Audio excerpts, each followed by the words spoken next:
ಉತ್ತರ ಕರ್ನಾಟಕ ಅಭಿವೃದ್ಧಿಗಾಗಿ 2007-8ರಲ್ಲಿ ಬೆಳಗಾವಿಯಲ್ಲಿ ಎರಡನೇ ರಾಜಧಾನಿ ಮಾಡಬೇಕು ಹಾಗೂ ಸುವರ್ಣಸೌಧ ಕಟ್ಟಬೇಕಂತ ಹೇಳಿ ಆಗಿನ ಸಚಿವರಾಗಿದ್ದಂಥ ಶಶಿಕಾಂತ್ ನಾಯ್ಕರು ನಮ್ಮ ಜೊತೆ ಇದ್ದಾರೆ. ಉತ್ತರ ಕರ್ನಾಟಕ ಅಭಿವೃದ್ಧಿಗಾಗಿ ಹಲವಾರು ವಿಷಯಗಳನ್ನು ಎತ್ಕೊಂಡು ಬರ್ತಾ ಇದ್ದಾರೆ. ಆದರೆ ಇಲ್ಲಿವರೆಗೆ 14 ವರ್ಷಗಳು 14 ಅಧಿವೇಶನ ಆದರೂ ಸಹ ಇನ್ನೂವರೆಗೆ ಈ ಉತ್ತರ ಕರ್ನಾಟಕ ಅಭಿವೃದ್ಧಿ ಆಗ್ತಾ ಇಲ್ಲ. ಬನ್ನಿ ನಮ್ಮ ಜೊತೆ ಶಶಿಕಾಂತ್ ನಾಯ್ಕರು ಇದ್ದಾರೆ, ಏನಂತಾರೆ ಕೇಳೋಣ.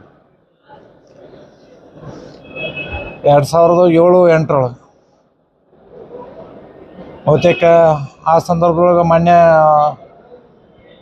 ಮುಖ್ಯಮಂತ್ರಿಗಳಾದಂಥ ಕುಮಾರಸ್ವಾಮಿ ಅವರು, ಉಪಮುಖ್ಯಮಂತ್ರಿಗಳಾದಂಥ ಮತ್ತು ಹಣಕಾಸಿನ ಖಾತೆಯನ್ನು ಹೊಂದಿರತಕ್ಕಂಥ ಸನ್ಮಾನ್ಯ ಶ್ರೀ ಯಡಿಯೂರಪ್ಪನ ಸಾಹೇಬರು ಆ ಸಂದರ್ಭದೊಳಗೆ ನಾವು ಈ ಭಾಗದ ಕೆಲವು MLAಗಳು ಅವ್ರ ಜೊತೆಗೆ ಮಾತಾಡಿದಾಗ ಸುಮಾರು 40 ವರ್ಷದಿಂದ ನಮ್ಮ ಭಾಗದ ರೈತರು, ಸಮಾಜ ಸೇವಕರು, ಆಮೇಲೆ ಪ್ರಮುಖರು ಹೋರಾಟ ಮಾಡ್ತಾರೆ.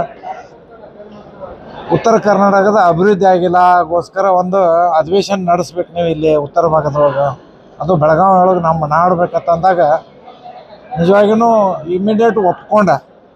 ಯಾವಾಗ ಮಾಡೋಣ ಅಂತ ಹೇಳಿ ಆ ಸಂದರ್ಭ ಮಳೆಗಾಲ ಸಂದರ್ಭ ಒಪ್ಪಿಗೆ ಕೊಟ್ಟು ಕೇವಲ 8 ದಿವಸ ಟೈಮ್ದೊಳಗೆ ಇಷ್ಟು ಮಳೆಗಾಲ ಜೋರಿದ್ರೂ ಕೂಡ ಆ ಸಂದರ್ಭದೊಳಗೆ KLE ಒಳಗೆ ಅದು ಅಪ್ಪರ್ ಹೌಸ್ ಲೋವರ್ ಹೌಸ್ದು ಎರಡೂ ಭಾಗಗಳದ ವ್ಯವಸ್ಥೆ ಮಾಡಿ ಬರ್ತಕ್ಕಂಥ ಹೋಗ್ತಕ್ಕಂಥವ್ರದ್ದೆಲ್ಲ ವ್ಯವಸ್ಥೆಗಳನ್ನು ಮಾಡಿ ಒಂದು ಕನಸು ಕಂಡಿದ್ದು. ಅವಾಗೆಲ್ಲ ಉತ್ತರ ಕರ್ನಾಟಕದ ಸಂಪೂರ್ಣವಾದ ಅಭಿವೃದ್ಧಿ ಇದ್ರೊಳಗೆ ಆಗ್ತದೆ ಅಂತೇಳಿ ಮಾನ್ಯ ಯಡಿಯೂರಪ್ಪನವರು ಆ ಸಂದರ್ಭದೊಳಗೆ ಮೊದಲೇ ಅಧಿವೇಶನ ಭಾಳ ಅದ್ದೂರಿಯಿಂದ ನಡೆಸಿ ಈಗೇನು ನಾವು ನಿಂತು ಮಾತಾಡತ್ತೀವಿ ಸುವರ್ಣಸೌಧ, ಆ ಸಂದರ್ಭದೊಳಗೆ ಪೂಜೆ ಮಾಡಿದ್ವಿ.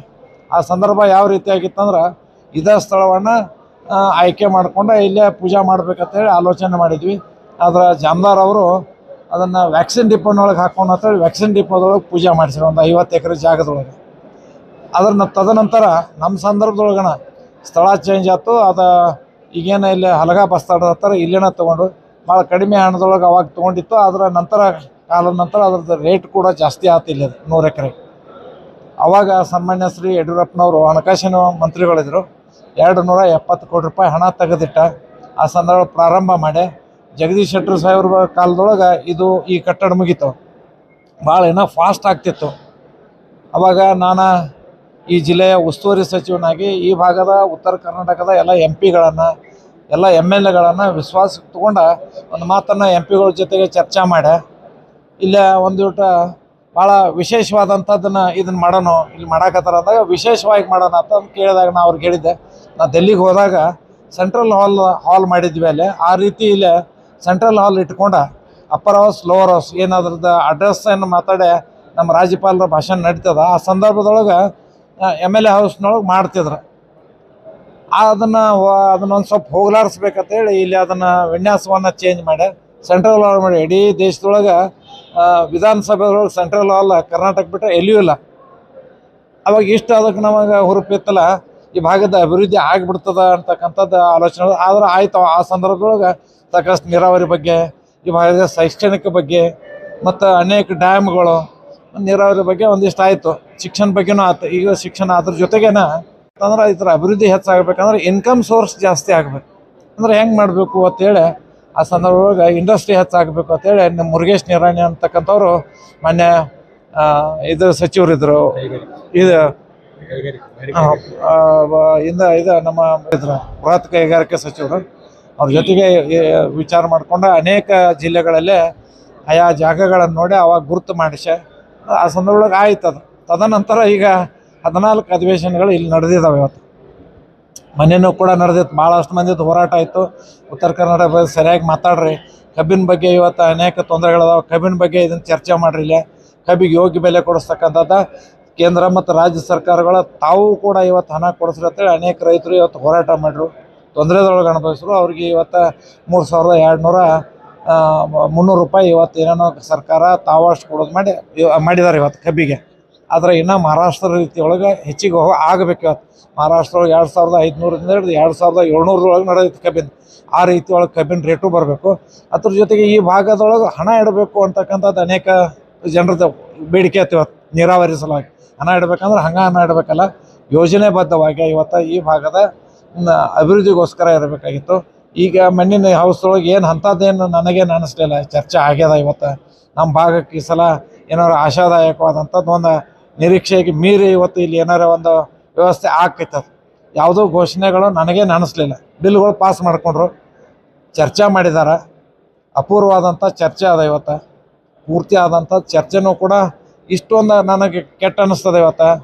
ಆ ಕಾಲದೊಳಗೆ ನಾವು ಇಷ್ಟೆಲ್ಲ ಮಾಡ್ಕೊಂಡ್ರೆ ಈ ಭಾಗದ ಅಭಿವೃದ್ಧಿ ಆಗ್ಬೇಕಂತೇಳಿ ಕನಸು ಇಟ್ಕೊಂಡ್ರೆ ನಮ್ಮ ಭಾಗದ ಅನೇಕ MLAಗಳು, ಉತ್ತರ ಕರ್ನಾಟಕದ MLAಗಳದ್ದು ಸಂಖ್ಯೆ ಇವತ್ತು ನೋಡ್ರೆ ಅಲ್ಲಿ ಭಾಳಷ್ಟು ಅಧಿವೇಶನದೊಳಗೆ ಸಂಖ್ಯಾ ಸಹಿತ ಅವ್ರು ಕೂಡಕ್ಕೆ ಸಹಿತ ತಯಾರಿರಲ್ಲ ಚರ್ಚೆ ಮಾಡಕ್ಕೆ. ನಮ್ಮ MLAಗಳು ಇವತ್ತು ನಮ್ಮವ್ರು ಇವತ್ತು ನೀವು ಇವತ್ತು ಯಾವುದೇ ಪಕ್ಷ ಪಂಗಡ ಇದ್ರೊಳಗೆ ಏನೂ ಸಂಬಂಧ ಬರೋಂಗಿಲ್ಲ.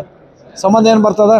ನಮ್ಮ ಗುರಿ ಏನು ಇವತ್ತು ಉತ್ತರ ಭಾಗದಾಗ ಅಭಿವೃದ್ಧಿ ಆಗಬೇಕು. ಬೆಂಗಳೂರು ಅಲ್ಲಿ ಭಾಗದೊಳಗೆ ಎಲ್ಲ ಭಾಗದೊಳಗೆ ಇಂಡಸ್ಟ್ರಿಯಿಂದ ಹಿಡ್ಕೊಂಡು ನೀರಾವರಿ ಬಗ್ಗೆ ಸಾಕಷ್ಟು ಅಭಿವೃದ್ಧಿಗಳಾಗಿದ್ದಾವೆ. ಇವತ್ತು ವಿಮಾನ ನಿಲ್ದಾಣ ಇರಬೇಕು, ಏನೇನು ಇರಬೇಕು, ಎಲ್ಲ ಅಭಿವೃದ್ಧಿ ಆಗಿದಾವೆ. ಇವತ್ತು ಇಲ್ಲಿ ಬಗ್ಗೆ ಯಾಕೆ ತಾತ್ಸಾರ? ಯಾಕೆ ತಾತ್ಸಾರ ಮಾಡೋತ್ನಾಗ ಇನ್ನು ಬೆಂಗಳೂರದವ್ರು ಯಾವಾಗ ನಮಗೆ ಮದತ್ ಮಾಡ್ತಾರೆ ಅಂತಕ್ಕಂಥ ನಮ್ಮ MLAಗಳು ಇವತ್ತು ಮಾಡಬೇಕು. ನಮ್ಮ MLAಗಳು ವಿನಂತಿ ಅದ ಈ ಬಗ್ಗೆ ಹೆಚ್ಚಿನ ಬೆಳಕು ಚೆಲ್ಲಾಕ ಇವತ್ತು ಎಲ್ಲ ಪಾರ್ಟಿಯವರು ಎರಡೂ ಪಕ್ಷದವ್ರು ಕೂಡ್ಕೊಂಡು ಇವತ್ತು ಚಿಂತನೆಯನ್ನು ಮಾಡಬೇಕು ಅಂತಕ್ಕಂಥ ವಿನಂತಿ.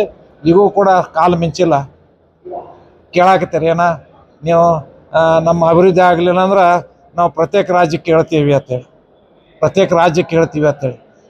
ಕೆಲವ್ರದ್ದು ಏನೈತೆ ಅಂದ್ರೆ ಅಖಂಡ ಉಳಿಬೇಕಂತೈತಿ. ಇವತ್ತು ಪ್ರತ್ಯೇಕ ರಾಜ್ಯ ನೀವು ಕೇಳ್ರೆ ಸೋರ್ಸ್ ಆಫ್ ಇನ್ಕಮ್ ನಿಮ್ಗೆ ಎಲ್ಲೈತಿ ಇವತ್ತು ಕೇಳ್ರೆ ಬೇಡ ಅನ್ನಂಗಿಲ್ಲ ಇವತ್ತು. ಹೌದು ಬೇಕು ಇವತ್ತು, ಯಾಕಂದ್ರೆ ಅಭಿವೃದ್ಧಿ ಆಗ್ಬೇಕಾರೆ ಭಾಳ ದೊಡ್ಡ ರಾಜ್ಯ ಐತಿ ಮಹಾರಾಷ್ಟ್ರ. ನಾನು ಕೂಡ ಇದನ್ನು ವಿಧಾನಸೌಧ ಕಟ್ಟಡ ಮಾಡೋತ್ನಾಗ ಅನೇಕ ಅಧಿಕಾರಿಗಳನ್ನ ಕರ್ಕೊಂಡು ನಾಗ್ಪುರಕ್ಕೆ ಹೋಗಿದ್ದೆ. ಅಲ್ಲಿ ಮಹಾರಾಷ್ಟ್ರದಾಗ ಭಾಳ ಅಂದ್ರೆ ದೊಡ್ಡದು ರಾಜ್ಯ ಐತಿ ಇವತ್ತು.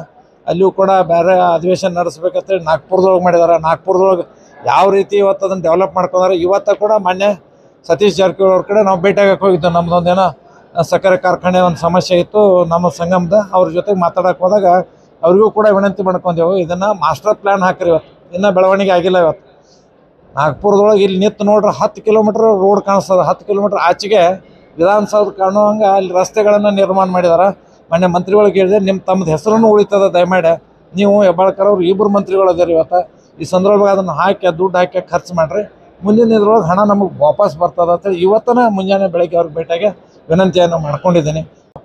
ನಮ್ಮ ಉತ್ತರ ಕರ್ನಾಟಕದ ಎಲ್ಲ ಜಿಲ್ಲೆಗಳ ಶಾಸಕರು ಕೂಡ ಇದನ್ನು ಪ್ರಯತ್ನ ತಾವು ಮಾಡಬೇಕು. ಇದನ್ನು ಅವಾಗಿನ ಯಾರ್ಯಾರು ನಾನು ಮಾಡಿದನ್ನು ತಣಂಗಿಲ್ಲ ಆ ಸಂದರ್ಭದೊಳಗೆ.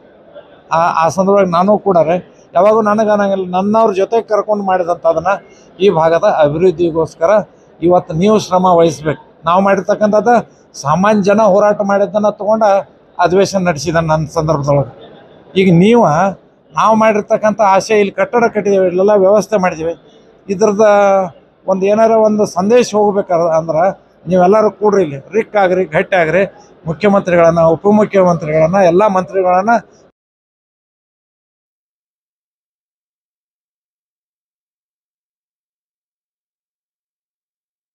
ಶೈಕ್ಷಣಿಕವಾಗಿ ಇಷ್ಟ ಆಗಬೇಕು, ಇಂಡಸ್ಟ್ರಿದಿಂದ ಎಷ್ಟು ಮುಂದೆ ಬರಬೇಕಂತೇಳಿ ವಿದ್ಯುತ್ತನ್ನು ವ್ಯವಸ್ಥಿತವಾಗಿ ವಿದ್ಯುತ್ ಕೊಡ್ತಕ್ಕಂಥದ್ದನ್ನು ಮಾಡಿದ್ರೆ ತಾನೇ ಅಭಿವೃದ್ಧಿ ಆಕೈತೆ ಅಂತ ಹೇಳಿ. ಯಾಕಂದರೆ ಇಲ್ಲಿ ಮಹಾರಾಷ್ಟ್ರ ಮತ್ತು ಗೋವಾ, ಕರ್ನಾಟಕ ಒಲಿ ಇದ್ದಂಗೆ ಅದ.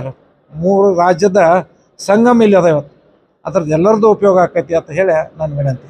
ಕರ್ನಾಟಕದ ಎಲ್ಲ ಶಾಸಕರು ಪಕ್ಷಾತೀತವಾಗಿ ಹೋರಾಟ ಮಾಡಿದರೆ ಮಾತ್ರ ಈ ಭಾಗದ ಅಭಿವೃದ್ಧಿ ಆಗ್ತದೆ ಅಂತೇಳಿ ಮಾಜಿ ಸಚಿವ ಶಶಿಕಾಂತ್ ಹೇಳ್ತಾರೆ. Raju Balkoti, in news, Belagavi.